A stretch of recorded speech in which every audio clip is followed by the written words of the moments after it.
Welcome to the all student in the new session. Rare Shikshan Sanstha Satara organizes ROSE project for 11 science students, and this ROSE project is conducted by Yashwantrao Chavan Institute of Science, Satara. In previous lecture of plant tissue and anatomy topic, we have studied complex permanent tissue.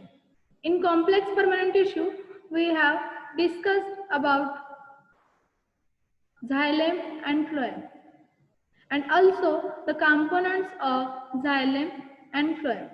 So let us start with new point of plant tissue and anatomy is tissue system. Plant tissues are derived from meristem and their structure and functions depend on the position. Okay, म्हणजे आपल्याला लक्षात येत आहे सगळ्यांनी आपण plant tissues study केलेले आहेत, मेरिस्टेमॅटिक tissue बघितलेले आहेत आणि परमनंट टिश्यू देखील बघितलेले आहेत. पण प्लांट टिश्यूज जे आहेत ते मोस्टली डिराइव्ड कशापासून होतात, तर they are derived from the meristematic tissues. आणि मग त्याचं स्ट्रक्चर आणि फंक्शन हे जे आहे ते कशावर डिपेंड आहे, it depends on the position. म्हणजे ज्या ठिकाणी ते असणार आहेत त्याच्यावर त्याचं स्ट्रक्चर कसं असेल किंवा फंक्शन काय असेल हे डिपेंड असणार आहे. आता याच्यामध्ये आपल्याला बघायचे काय, तर on the basis of their structure, function and location there are 3 types of tissue system. Point लक्षात घ्या की टिश्यू सिस्टीम जे आपण स्टडी करणार आहोत हे कशाच्या बेसिसवर आहे, तर on the basis of their structure, function and location आपण टिश्यू सिस्टीमचे 3 टाइप्स बघणार आहेत. मग कोणकोणते 3 टाइप्स आपल्याला स्टडी करायचे आहेत, तर first one is the epidermal tissue system, second is the ground tissue system, and third is the vascular tissue system. Now start with the first type of tissue system, that is epidermal tissue system. Epidermal, the name indicates it as, epi means the outer, dermis means layer. हे कोणत्या पार्टशी related आहे, तर outer covering of the plant body. म्हणजे epidermal tissue system जे आहे ते कोणत्या पार्टवर आपण फोकस करणार आहे, तर त्याच्यामध्ये फक्त आणि फक्त आपल्याला आउटर कव्हरिंग जे आहे प्लांट बॉडीचं त्याच्यावर स्टडी करायचं. मग ही जी आउटर मोस्ट लेअर आहे ती कशापासून डिराइव्ह होणार आहे, तर सच लेअर किंवा such tissue system is derived from the protoderm. Protoderm की आपण जे on the basis of function meristematic tissue जे बघितले होते त्याच्यामध्ये प्रोटोडर्मचा जो पार्ट घेतला होता आपण, ते प्रोटोडर्म की ज्याच्यामध्ये आपल्याला आउटर कव्हरिंग ऑफ प्लांट बॉडीवर फोकस करायचा आहे किंवा त्याला प्रोटोडर्मलाच आपण काय म्हणतोय, डर्मॅटोजेन. मग आता the 2 types of structures are seen in epidermal tissue system. आपण आता जर इपिडर्मल टिश्यू सिस्टीम जर बघितली तर त्याच्यामध्ये आपल्याला कोणत्या पार्टवर फोकस करायचं आहे, तर epidermal tissue system consist of epidermis and the epidermal appendages. म्हणजे आपण कोणते 2 पार्ट बघतोय, इपिडर्मिस जे आउटर मोस्ट लेअर आहे इपिडर्मिस ते बघायचंय, आणि त्या इपिडर्मिसशी रिलेटेड जे काही अपेंडेजेस येतात त्याच्याशी रिलेटेड जे काही इपिडर्मिसशी रिलेटेड पार्ट्स आहेत, बॉडी पार्ट असणार आहेत त्या पार्टशी रिलेटेड, तेही आपल्याला स्टडी करायचंय. तर इपिडर्मल टिश्यू सिस्टीम मध्ये आपण पहिला पार्ट जो बघतोय तो कोणता राहणार आहे, epidermis. Epidermis means it is the outermost protective cell layer. सगळ्यात जी आउटर मोस्ट लेअर आहे की जी कशी आहे, it is protective in function. ही जी इपिडर्मिस लेअर आहे ती कशाने तयार झालेली आहे, तर such epidermis is mainly made up of compactly arrange cells. त्याच्यामध्ये काय बघायला मिळणार आहे, कॉम्पॅक्टली अरेंज सेल्स. म्हणजे आपल्याला ह्या लेअर मध्ये लक्षात येते की त्या सेल्स ज्या आहेत इपिडर्मिसच्या ह्या कशा आहेत, they are close to each other and without intercellular cells. म्हणजे 2 सेलच्या मध्ये आपल्याला कुठलाही गॅप किंवा स्पेस आपल्याला बघायला मिळणार नाही, अशी ही इपिडर्मिस लेअर असणार आहे की जी प्रोटेक्टिव्ह इन फंक्शन असणार आहे. सेल्स ह्या म्हणजे ही जी इपिडर्मिस लेअर बघतोय तर त्याच्यामध्ये आपल्याला काय बघायला मिळणार आहे, तर इपिडर्मिस कन्सिस्ट ऑफ, म्हणजे त्याच्यामधल्या ज्या सेल्स आहेत त्याच्यामध्ये आपण काय घेतोय, तर लार्ज व्हॅक्युअल्स आर प्रेझेंट. बरोबर. त्याचबरोबर आपण प्रोटोप्लाझम जो म्हणतोय, nucleus and cytoplasm is also present. Next, epidermis is often covered with waxy thick layer called the cuticle. म्हणजे इपिडर्मिसच्या भोवती एक आपल्याला परत लेअर बघायला मिळणार आहे की ज्याचं कोटिंग कसं असणार आहे, वॅक्सी कोटिंग असणार आहे, वॅक्सी थिक कोटिंग असणार आहे, बरोबर, की ज्या लेअरला आपण काय म्हणतोय क्युटिकल. ही जी क्युटिक्युलर लाइनिंग आहे म्हणजे तुम्ही डायग्राम मध्ये पण बघू शकता, याच्यामध्ये आपल्याला जी काही इपिडर्मिस लेअर दिली आहे त्याच्या वरच्या साईडला आपल्याला एक थिक वॅक्सी कोटिंग बघायला मिळते की ज्याला आपण म्हणतोय क्युटिकल. ही क्युटिकलचा रोल काय आहे, तर cuticle mainly prevent the loss of water. क्युटिकलचं काम काय आहे की जे लॉस ऑफ वॉटर होणार आहे, की जी ट्रान्सपिरेशन प्रोसेस होणार आहे थ्रू क्युटिकल, ही अवॉइड करण्यासाठी ही क्युटिक्युलर लाइनिंग आपल्याला बघायला मिळणार आहे. दिस लेअर ऑल्सो बिअर्स हेअर्स, म्हणजे त्या लेअरवर आपल्याला काय स्मॉल हेअर्स आपल्याला बघायला मिळणार आहे. तर रूट इपिडर्मिस, आता जर आपण ही इपिडर्मिस लेअर जर रूट वर बघत असेल तर रूट म्हणजे जर आपण टीएस ऑफ रूट बघितलं तर रूट मध्ये आपल्याला काय लक्षात येते, तर root epidermis has unicellular elongated root hairs. म्हणजे जो रूटचा पार्ट आहे तिथे आपल्याला काय बघायला मिळणार आहे, छोटे छोटे रूट हेअर्स बघायला मिळणार आहे की जे कसे असणार आहेत, युनिसेल्युलर. म्हणजे for the formation of such root epidermis there is a single आपण काय म्हणतो single cell is involved for the formation of tubular structure of root hairs. लक्षात की जे इलॉंगेटेड रूट हेअर्स बघायला मिळतात आपल्याला, ट्युब्युलर स्ट्रक्चर बघायला मिळतात, एकच सेलचं मॉडिफिकेशन झालेलं असणार आहे, त्याला आपण म्हणतो root hairs. What is the role of that root hairs, तर root hairs are mainly responsible for the absorption of sap from the soil. लक्षात घ्या की आपण जे रूट म्हणतोय बघा, आपण टिपिकल स्ट्रक्चर ऑफ रूटचं जर स्ट्रक्चर बघितलं असेल तर लक्षात येईल आपल्याला की जे टिपिकल स्ट्रक्चर ऑफ रूट मध्ये आपल्याला काय घेतोय आपण, तर रिजन ऑफ रूट हेअर हाही पार्ट आपल्याला बघायला मिळणार की जे रूट हेअर जे आहेत ते युनिसेल्युलर आहेत आणि त्यांचा रोल काय आहे, तर such unicellular root hair mainly increases surface area. पहिला पार्ट काय, तर सरफेस एरिया वाढवण्याचं काम करणार आहे. त्याचबरोबर if the surface area get increases it also useful for the absorption of water and minerals from the soil. म्हणजे जे काही वॉटर आणि मिनरल सॉइल मध्ये आहे ते ऍब्सॉर्ब करण्यासाठी हे रूट हेअर्स ऑल्सो इम्पॉर्टंट. हा झाला एक पार्ट कशाचा, रूट इपिडर्मिसचा. इन स्टेम, आता जर आपण सेकंड पार्ट, आता रूट झाल्यानंतर नेक्स्ट पार्ट कोणता आपण बघतोय, तर स्टेम. स्टेम मध्ये काय कंडिशन आहे, तर stem consist of epidermal hairs. म्हणजे स्टेम मध्ये पण आपल्याला अशा टाइप मध्ये इपिडर्मल हेअर्स बघायला मिळणार आहे की such epidermal hairs are called as trichome. त्याला आपण काय म्हणतोय, ट्रायकोम्स. म्हणजे ट्रायकोम्स कसे असणार आहेत, तर trichomes are generally multicellular. What is the difference between root hairs and stem hair, स्टेमवर असलेल्या हेअरला आपण काय म्हणतोय, ट्रायकोम. रूट इपिडर्मिस वर असलेल्या हेअरला आपण काय म्हणतोय, हेअर, रूट हेअरच म्हटलं पण ते कसे आहेत, unicellular. But in case of stem such hairs are called as trichome and they are multicellular. कसे आहेत, मल्टीसेल्युलर, म्हणजे many cells are involve for the formation of trichome. पण ते कसे असणार, it may be branch or unbranch. आपण काय म्हणतो स्टिफ ऑर सॉफ्ट, हार्ड पण असतील सॉफ्ट पण असतील, और इवन सिक्रेटरी. दिस लेअर म्हणजे ट्रायकोम्स आर ऑल्सो रिस्पॉन्सिबल किंवा they are also important for the prevention of transpiration process. म्हणजे जे ट्रान्सपिरेशन होणार आहे म्हणजे loss of water through stem, जे आपण म्हणतोय की जो आउटर मोस्ट लेअर पासून होऊ शकतं, तर ते लॉस ऑफ वॉटर अवॉइड करण्याचं काम कोण करणार आहे, trichomes. Next part, epidermal cells. आता इपिडर्मल सेल्स वर आपल्याला काय माहिती, इपिडर्मिसचा पार्ट घेतला आपण, इपिडर्मल सेल्स मध्ये आपण काय घेतोय की त्या ठिकाणी म्हणजे इपिडर्मिस वर small gateways in the epidermal cells are called as stoma. म्हणजे आपण आताची जस्ट फिगर जी बघितली तर त्याच्यामध्ये आपल्याला काय दिसतात, छोटे छोटेसे ओपनिंग गेटवेज आपल्याला बघायला मिळणार आहे. इपिडर्मिसच्या मध्ये इपिडर्मल सेल्स आहेत की ते जे छोटे छोटे स्मॉल गेटवेज आहेत त्याला आपण काय म्हणतो, such gateways are called as stoma. You have to see here in this figure. आपण जर हे डायग्राम बघितली तर हे थोडंसं एनलार्ज केलेलं इपिडर्मल सेलचे डायग्राम आहे. आपण इपिडर्मिसची ज्यावेळेस डायग्राम बघितली त्याच्यामध्ये अगदी छोटे छोटेसे आपल्याला गेटवेज बघायला मिळत होते.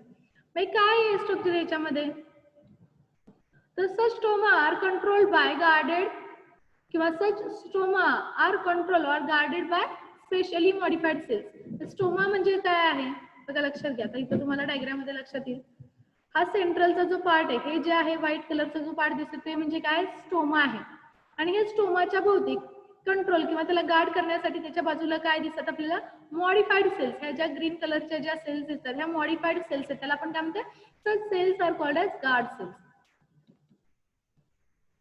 दीज गार्ड सेल्स, आता याच्यामध्ये पण आपल्याला गार्ड सेल्स मध्ये शेप्स बघायला मिळणार आहे. कोणते शेप्स आहेत त्याच्यामध्ये, तर जर आपण डायकॉट इपिडर्मिस जर बघत असेल तर त्याच्यामध्ये आपल्याला काय बघायला मिळणार आहे, किडनी शेप गार्ड सेल्स बघायला मिळणार. शेप कसा असणार आहे या गार्ड सेलचा? Kidney shape. किंवा मोनोकॉट जर आपण प्लांट बघत असेल तर मोनोकॉट मध्ये कसा शेप दिसणार आहे गार्ड सेलचा? It may be dumbbell shape. आपल्याला डंबेल आणि किडनी हे दोन्ही शेप लक्षात येतात. तर अशा पद्धतीनं त्याचं स्ट्रक्चर असणार आहे. आणि कलेक्टिव्हली म्हणजे आपण काय म्हणतोय, हे जे स्टोमा आहे, stoma and guard cell collectively it is called as, ह्याला आपण काय म्हणणार आहे? स्टोमॅटा. स्टोमॅटा म्हणजे लक्षात येत आहे म्हणजे on the surface of leaves किंवा आपण जे काही इपिडर्मिसचा रिजन आहे त्या ठिकाणी आपल्याला असे स्टोमॅटा बघायला मिळणार आहे. हे स्टोमॅटा म्हणजे कशाचं कॉम्बिनेशन आहे? तर गार्ड सेल्स की ज्या किडनी किंवा डंबेल शेपच्या असणार आहेत, डायकॉट किंवा मोनोकॉट मध्ये असणार आहेत त्या, आणि स्टोमा, हे दोघं एकत्र आल्यानंतर जे स्ट्रक्चर तयार होणार त्याला आपण काय म्हणतोय? Stomata. Stoma, guard cells and subsidiary cells. आता बघा लक्षात घ्या, आपल्याला काय झालं? स्टोमॅटा क्लिअर झालं. सेकंड आपण काय घेतोय? स्टोमा म्हणजे जे ओपनिंग आहे. गार्ड सेल्स आपण थोडंसं डायग्राम कडे जाऊया. हा स्टोमा दिसतो आपल्याला, बरोबर? त्याच्या भोवतीचे ग्रीन कलरचे ज्या आहेत सेल्स त्याला आपण काय म्हणतो? Guard cells. And around the guard cells subsidiary cells, म्हणजे ह्या थोडेसे पिंकिश रेड कलरच्या ज्या दिसत आहेत सेल्स त्याला आपण काय म्हणतोय? Subsidiary cells. अँड टुगेदर हे सगळं मिळून एक युनिट तयार होते. हे युनिट म्हणजेच काय आपण म्हणतोय? Such unit is called a stomatal apparatus. म्हणजे आपल्याला फक्त स्टोमा किंवा स्टोमॅटा न बघता आपल्याला काय बघायचं आहे? एंटायर स्ट्रक्चर बघायचं, एक युनिट बघायचं की ज्याला आपण म्हणतोय स्टोमॅटल अपॅरेटस. आता स्टोमॅटा जे आहे तो स्टोमॅटा काय? तो stomata are further covered by subsidiary cells, म्हणजे आपण हे काय म्हणतो त्याला, त्याच्या भोवती आपल्याला सबसिडरी सेल्स आपल्याला बघायला मिळतात. गार्ड सेल्स, आता गार्ड सेल्स दिसायला सुंदर आहेत. आपल्या गार्ड सेल्स कशा आहेत? ग्रीन कलरच्या सेल्स दिसत आहेत, हो की नाही? म्हणजे गार्ड सेल मध्ये काय असणार आहे? Guard cell consist of chloroplast. Guard cell मध्ये काय आहे? Chloroplast is present. So guard cells are mainly responsible for the photosynthesis process. म्हणजे ते काय आहे? ते कॅरी आउट द फोटोसिंथेसिस. म्हणजे फोटोसिंथेसिस म्हणजे they are involve for the synthesis of food material. का? तर त्याच्यामध्ये क्लोरोप्लास्ट प्रेझेंट आहे आणि क्लोरोप्लास्ट म्हणजे त्याच्यामध्ये क्लोरोफिल पिगमेंट आहे. त्याच्यामुळे काय करणार आहे ते? They absorb the solar energy and convert it into the food. Food मध्ये कन्वर्ट करण्यासाठी म्हणजे फोटोसिंथेसिसची प्रोसेस आहे ती आपल्याला गार्ड सेल मध्ये बघायला मिळणार आहे. Guard cell change their turgor pressure causing its opening and closing. म्हणजे टर्गर प्रेशर जे आहे, टर्गर प्रेशर म्हणजे ज्या वेळेस एंट्री ऑफ वॉटर याच्यामध्ये होणार आहे, जसं जसं वॉटर वाढणार, वॉटर त्याच गार्ड सेल्स मध्ये वाढत जाणार आहे, तर त्याचं प्रेशर, वॉल प्रेशर वाढत जाणार आहे. जसं प्रेशर वाढणार आहे तसं जर प्रेशर वाढलं म्हणजे तर ऑटोमॅटिकच काय होणार आहे? तर ओपनिंग होणार आहे. जर टर्गर प्रेशर कमी झालं म्हणजे त्यातलं वॉटर जे आहे ते कमी झालं तर ऑटोमॅटिकच ते क्लोज होणार आहे. म्हणजे हे गार्ड सेल्स जे दिसतात त्याचं हे कशावर डिपेंड आहे? त्याचं ओपनिंग म्हणजे आपण काय म्हणतो? Turgor pressure. म्हणजे turgor pressure causes the opening and closing of such guard cells, and thus they play a vital role in exchange of gases and water vapor. हे कुठे इम्पॉर्टंट आहे? thus they play a vital role in exchange of gases and water vapors. Now next is ground tissue system. The ground tissue system मध्ये आपण काय घेणार आहे? The ground tissue system all the plant tissues excluding epidermal and vascular tissue. बघा हा part खूप महत्त्वाचा आहे. कशाला ग्राउंड टिश्यू म्हणतो आपण? की ज्याच्यामध्ये आपण इपिडर्मल आणि व्हॅस्क्युलर टिश्यूज घेणार नाहीत. म्हणजे इपिडर्मल आणि व्हॅस्क्युलर टिश्यूज सोडून तर जो सगळा ग्राउंडचा पार्ट असणार आहे किंवा ग्राउंड टिश्यूचा भाग आहे त्याला आपण काय म्हणणार आहे? Ground tissue system. मग ग्राउंड टिश्यू सिस्टीम मध्ये मोस्टली काय प्रेझेंट आहे? तर it is made up of simple permanent tissue. याच्यामध्ये काय बघायला मिळणार आहे आपल्याला? सिंपल परमनंट टिश्यू की ज्याला आपण काय म्हणणार आहे? पॅरेनकाइमा. It is present. मग हे पॅरेनकाइमा कुठे कुठे प्रेझेंट आहे? तर parenchymatous tissues are present in the region of cortex. Second आपण म्हणतो पेरिसायकल मध्ये. नेक्स्ट आपण म्हणतो pith. Third one sorry next one medullary rays and in the primary stem and root. या सगळ्या ठिकाणी आपल्याला हा पॅरेनकाइमा म्हणजे ग्राउंड टिश्यू सिस्टीमचा जो पार्ट बघायला मिळणार. फक्त आपण सोडलंय का याच्यामध्ये?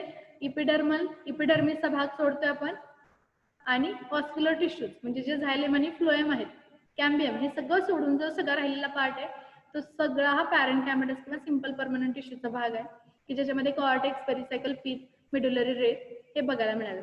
Primary stem and root. Collenchyma and sclerenchyma in the hypodermis and chloroplast containing mesophyll tissues in leaves is also ground tissue. म्हणजे काय काय आपण लक्षात घ्या, पॅरेनकायमा सोबत काय आहे, क्लोरेनकायमा आहे, स्क्लेरेनकायमा आहे हायपोडर्मिस मधला. त्याचबरोबर क्लोरोप्लास्ट कंटेनिंग मेसोफिल टिश्यूज पण आपल्याला बघायला मिळणार आहेत लीव्स मध्ये. तर हा सगळा जो पार्ट येतोय त्याला आपण काय म्हणणार आहे, ground tissue system. Now let's see the vascular tissue system. Vascular tissue system किंवा त्याच्यामध्ये आपण काय घेणार आहे, टाइप्स ऑफ वस्क्युलर बंडल. आता टाइप्स ऑफ वस्क्युलर बंडल मध्ये आपल्याला काय बघायचंय, वस्क्युलर टिश्यू सिस्टीम म्हणजे काय, तर these are the distinct patches of complex tissue. काय आहे वस्क्युलर टिश्यू सिस्टीम म्हणजे, these are the distinct patches of complex tissue. मग कोणते कॉम्प्लेक्स टिश्यूज आपल्याला, झायलेम अँड फ्लोएम. ऑलरेडी आपण डिस्कस केले झायलेम आणि फ्लोएम काय ते. तर ह्याचे जे पॅचेस आपल्याला बघायचे ते म्हणजेच आपल्यासाठी काय असणार आहे, वस्क्युलर बंडल. आणि मग त्याच्या अंडरच आपण काय बघणार आहे, types of vascular bundle. On the basis of there arrangement, काय लक्षात ठेवायचं आहे, on the basis of there arrangement they are classified as follows. First आपण काय घेत आहे, रॅडियल वस्क्युलर बंडल. कोणतं पहिल्यांदा वस्क्युलर बंडल आपण स्टडी करणार आहे, radial. What is mean by radial, radial कशाला म्हणतो आपण, तर when xylem and phloem are situated separately on separate radius as separate bundle. बघा शब्द काय वापरते, झायलेम आणि फ्लोएम हे कुठे असणार आहे, तर they R located on separate radius. म्हणजे जर आपण सर्कल घेतलं तर सर्कलमध्ये रेडायनी मिळून आपल्याला डिफरंट रेडा बघायला मिळतात. तर एका रेडियसवर एकावर झायलेम तर दुसऱ्यावर फ्लोएम, अशा टाइपची जर अरेंजमेंट असेल, म्हणजे सेपरेटली असे बंडल जर बघायला मिळत असतील, तर त्याला आपण काय म्हणणार आहे, radial vascular bundle. And such type of vascular bundles are common features of roots. म्हणजे फक्त रूट मध्येच आपल्याला या टाइपचे वस्क्युलर बंडल बघायला मिळणार आहे. जे it is the peculiar characteristic. रूटची काय पिक्युलियर कॅरेक्टरिस्टिक बघायला मिळणार आहे, तर त्याच्यामध्ये रॅडियल वस्क्युलर बंडल आहे. आता तुम्ही ह्या डायग्राम मध्ये पण बघू शकता रॅडियल वस्क्युलर बंडल. आपण हा सेंट्रल ऍक्सिस जर कन्सिडर केला तर हे आपल्या काय झालं, डिफरंट रेडाय दिसतात आपल्याला, हो की नाही, डिफरंट रेडियस बघायला मिळतात. एका रेडियसवर जर आपण झायलेम घेतला असेल तर दुसऱ्यावर फ्लोएम असते. म्हणजे हे कसे, तर on separate radius xylem and phloem are present. लक्षात, अशी कंडिशन असेल म्हणून त्याला आपण काय म्हणताय, रॅडियल वस्क्युलर बंडल. कुणामध्ये बघायला मिळणार आपल्याला, it is the specific feature of only roots. Okay, next conjoint vascular bundle. आता what is mean by conjoint vascular bundle कळते आपल्याला की झायलेम आणि फ्लोएम आहे. कंजॉइंट म्हणजे काय, तर xylem and phloem is collectively present as a neighbours of each other on the same radius. आता आपल्याला फॉर एक्झाम्पल हा जो पार्ट घेतला आपण कंजॉइंट वस्क्युलर बंडल, इथे लक्षात, इथे काय दिसतंय, झायलेम पिंक कलरचं दिसतंय, वरच्या साईडला येलो कलरचं फ्लोएम आहे. म्हणजे xylem and phloem are present on same radius, एकाच रेडियसवर झायलेम आणि फ्लोएम प्रेझेंट आहे. अजून त्याच्यात स्पेसिफिक काय आहे, if xylem is present inside and phloem is present outside, तर याला आपण काय म्हणणार आहे, hence it is called as conjoint collateral vascular bundle. Conjoint collateral म्हणजे काय, तर xylem and phloem present on the same radius, आणि सेम रेडियसवर असतानाच काय, झायलेम कुठे आहे, झायलेम इज लोकेटेड इनसाइड आणि फ्लोएम कुठे असणार आहे, आउटसाइडला. तर कुणामध्ये आपल्याला बघायला मिळणार आहे अशा टाइप मध्ये conjoint collateral vascular bundles, it is common feature of stem. हे स्टेम मध्ये आपल्याला बघायला मिळणार. सेकंड, आता हे कंजॉइंट कोलॅटरल याच्यामध्ये परत आपल्याला दोन टाइप बघायचे. कसे दोन टाइप आपण बघतोय, एक म्हणजे ओपन आणि सेकंड म्हणजे close. What is mean by open type, open type म्हणजेच काय, तर in between xylem and phloem, in between vascular bundles आपल्याला काय बघायला मिळणार आहे, कॅम्बियम इज प्रेझेंट. म्हणजे तुमच्या लक्षात येईल या डायग्राम मध्ये झायलेम इनसाइडला आहे, फ्लोएम आउटसाइडला, आणि मध्ये आपल्याला एक छोटीशी स्ट्रिप बघायला मिळते कॅम्बियमची. म्हणजे जर अशा पद्धतीनं झायलेम आणि फ्लोएमच्या मध्ये स्ट्रिप बघायला मिळत असेल कॅम्बियमची, आणि हे कधी असणार आहे, तर इट इज मेनली ऑकर्स किंवा it is mainly present during the secondary growth. ज्या सेकंडरी ग्रोथ आपल्याला बघायला मिळणार आहे अशा वेळेसच आपल्याला हे ओपन टाइप त्या ठिकाणी बघायला मिळणार आहे.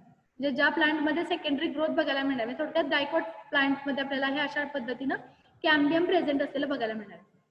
पॉईंट लक्षात येतोय, याला आपण काय म्हणणार आहे, कंजॉइंट कोलॅटरल, पण तो कसा आहे, ओपन टाइप आहे. आणि सेकंड कसा आहे, conjoint collateral and close type. What is mean by close, close म्हणजे काय, if the cambium is absent in between xylem and phloem, xylem आणि फ्लोएमच्या मध्ये जर कॅम्बियम असणारच नाहीये तर असा जर टाईप असेल तर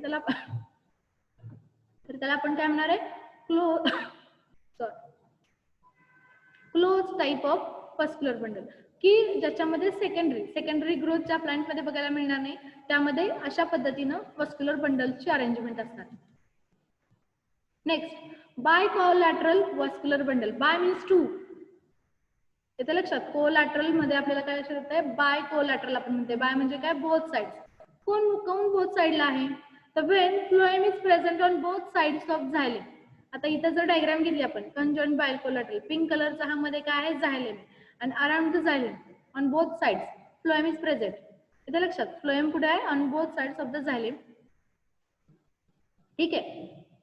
आणि इंटरव्हेनिंग कॅम्बियम टिश्यूज, म्हणजे ते कॅम्बियम टिश्यूज असलेला जो पार्ट आहे, it is called as bicollateral. म्हणजे टू टाइम्स आपल्याला फ्लोएम बघायला मिळते, म्हणून त्याला आपण काय म्हणतो, बाय कोलॅटरल वस्क्युलर बंडल. आता ही कॅरेक्टरिस्टिक कुणामध्ये बघायला मिळणार आहे आपल्याला, it is mainly found in the Cucurbitaceae family. Cucurbita ज्या फॅमिलीच्या अंडर येणार आहे अशा प्लांट्स मध्ये किंवा अशा फॅमिलीमध्ये बाय कोलॅटरल वस्क्युलर बंडल्स आपल्याला बघायला मिळणार आहे. Next, concentric vascular bundle. Concentric ring like, नावामध्येच क्लिअर आहे. when one vascular tissue is completely encircling by the other. एक वस्क्युलर टिश्यू जो आहे, म्हणजे झायलेम जर समजा असेल, आपल्याला इथे लक्षात येते दोन पार्ट आपल्याला लक्षात येतात. याच्यामध्ये परत दोन टाइप आहेत, लेप्टोसेंट्रिक अँड द हायड्रोसेंट्रिक. हायड्रोसेंट्रिक मध्ये काय, झायलेम सेंटरला आहे, फ्लोएम आउटसाइडला आहे, म्हणजे झायलेम एन्सर्कल बाय फ्लोएम, तर त्याला आपण काय म्हणणार आहे, हायड्रोसेंट्रिक किंवा अँपीक्रायबल आपण त्याला म्हणतोय. दुसरी कंडिशन जी आहे त्याच्यामध्ये काय, फ्लोएम सेंटरला आणि झायलेम अराउंड द फ्लोएम आहे, तर त्याला आपण काय म्हणतो, लेप्टोसेंट्रिक किंवा अँपीवेसल. कॉन्सेंट्रिक वस्क्युलर बंडल जे आपण बघतोय त्याच्यामध्ये एका वस्क्युलर बंडलच्या भोवती दुसरं वस्क्युलर बंडल असेल, तर अशा वस्क्युलर बंडलला आपण काय म्हणणार आहे, concentric vascular bundle. So in today's lecture we have studied the tissue system. Tissue system, जसं आपण काय म्हणतो, टिश्यू सिस्टीम कशावरून ठरतात, तर on the basis of their structure and location. Structure आणि फंक्शन जे आहे ते कशावरून ठरणार, त्याच्या लोकेशन वरून त्याचं स्ट्रक्चर आणि फंक्शन ठरणार. अशा किती सिस्टीम आपण घेतल्या, तर टिश्यू सिस्टीम मध्ये आपल्याला इपिडर्मल टिश्यू सिस्टीम बघितली, की ज्याच्यामध्ये इपिडर्मिस वर आपण फोकस केलं. इपिडर्मिस आणि इपिडर्मल अपेंडेजेस त्याच्यामध्ये आपण स्टडी केले. सेकंड जो पार्ट आहे की ज्याच्यामध्ये आपण काय घेतोय, ग्राउंड टिश्यू सिस्टीम, की ज्याच्यामध्ये आपण इपिडर्मल टिश्यू सिस्टीम आणि वस्क्युलर टिश्यू सिस्टीम ह्या दोन्ही सिस्टीम सोडून जो सगळा राहिलेला भाग आहे, ज्या ठिकाणी सगळे पार्ट येणार आहेत, म्हणजे पॅरेंकाइमा असू दे, कोलिनकाइमा असू दे, पेरेंकाइमा असू दे, हे सगळे जे पार्ट्स येणार आहेत, तर त्याला आपण काय म्हणणार आहे, ground tissue system. And third part is the vascular tissue system. Vascular tissue system मध्ये काय, फक्त वस्क्युलर बंडलच आपण घेतले, झायलेम अँड फ्लोएम, आणि in between the xylem and phloem cambium is present. अशा पद्धतीच्या अशा 3 आपण टिश्यू सिस्टीम आजच्या लेक्चरमध्ये स्टडी केलेल्या आहेत. थँक्यू.